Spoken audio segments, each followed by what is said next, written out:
Cary-Hiroyuki Tagawa, an actor famous for his work in the Mortal Kombat franchise, is dead. Tagawa died Thursday in Santa Barbara, California, the result of complications from a stroke. His family tells Deadline. He was reportedly surrounded by family, including his children, when he died. Tagawa is famous for playing Shang Tsung, an evil sorcerer, in Mortal Kombat movies, TV shows, and video games. In addition to his work in Mortal Kombat, Tagawa is also known for his roles in The Last Emperor, Memoirs of a Geisha, and The Man in the High Castle. Tagawa was a martial artist trained in Kendo.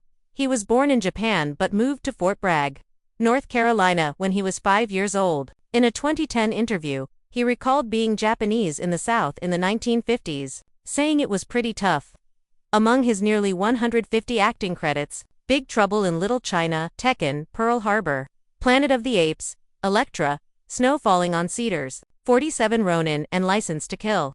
Tagawa was 75. RIP. Growing this story into the full scope of Cary-Hiroyuki Tagawa's life means stepping into the journey of a man who became far more than the characters he portrayed, while his iconic line, "Your soul is mine," in the Mortal Kombat franchise, immortalized him in pop culture. Those who met him often said the opposite about the man behind the villain. He had a soul that was gentle, introspective, and filled with an unexpected compassion that contrasted sharply with the fearsome on-screen persona audiences knew and loved. His death leaves behind a void not only in Hollywood, but in the hearts of countless fans worldwide who saw in him something rare, a performer who merged theatrical intensity with spiritual depth, a villain who somehow left audiences rooting for him, a man who navigated a career filled with typecasting yet emerged with dignity, purpose, and a powerful personal philosophy that shaped his later years. Born in Tokyo in 1950, Tagawa lived the early part of his life in a Japan that was still healing from the scars of war. His father served in the U.S. military, and his mother was a Japanese actress, which meant that artistry and discipline flowed into his life from two different cultural roots. When the family relocated to North Carolina, the young Tagawa found himself thrust into an America that had little familiarity or comfort with Asian culture. Being one of the only Japanese children in the area during the 1950s was more than just pretty tough. As he understated in interviews, it shaped him. It forged a resilience in him, teaching him early on how to adapt, how to survive as an outsider, how to hold on to identity while navigating spaces that didn't know what to make of someone like him. That sense of being an outsider never fully left him, even as he climbed his way into Hollywood and became one of the most recognizable Asian actors of his generation.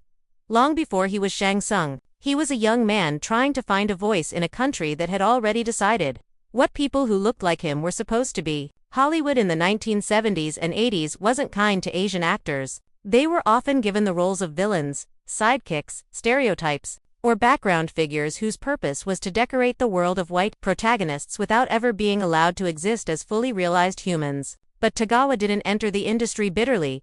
He entered it with a fierce determination. He saw acting as a craft, a discipline, almost like a martial art of its own. And along with his training in Kendo, he saw every role, no matter how small, as a chance to communicate something deeper than what was written on the page. He famously said that acting was not pretending, but revealing the truth that people don't always see.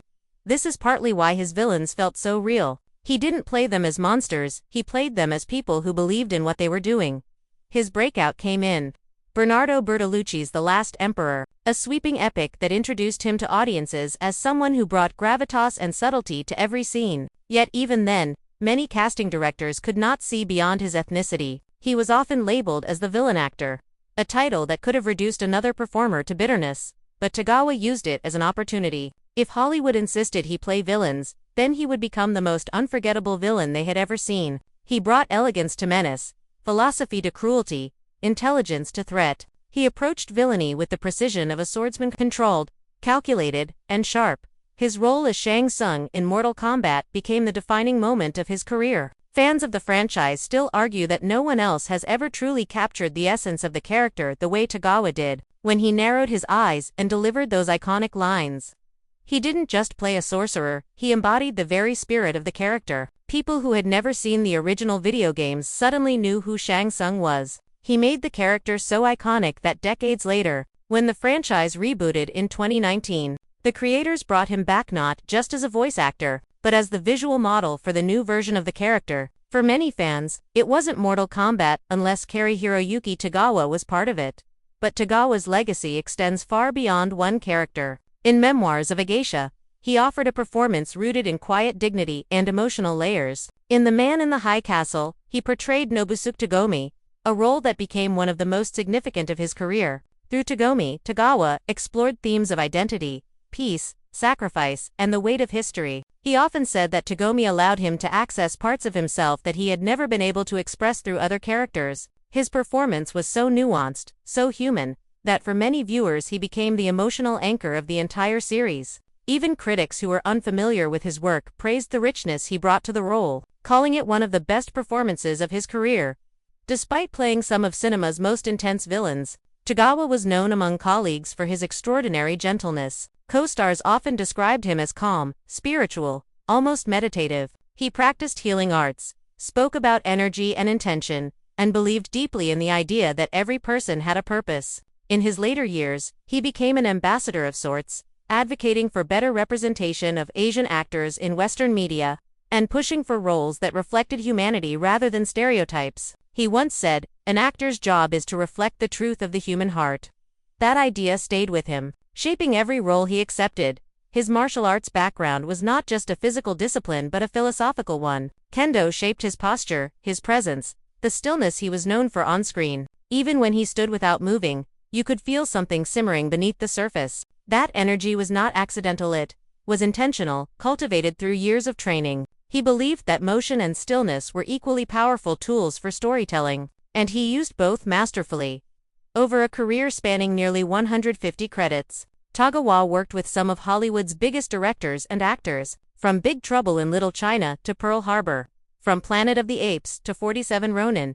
His filmography reads like a map of Hollywood history. He played warriors, generals, sorcerers, scientists, assassins, politicians, and even comedic roles that showed his surprising sense of humor. But no matter the role, he carried himself with the same discipline and integrity that guided his personal life. In interviews, he often spoke about his mother's influence. She taught him the value of expression, storytelling, and connecting with people. His father taught him the discipline of the warrior spirit. Together, those influences shaped a man who could command an audience with a single glare, yet speak gently about compassion and healing. This duality made him compelling on-screen and off.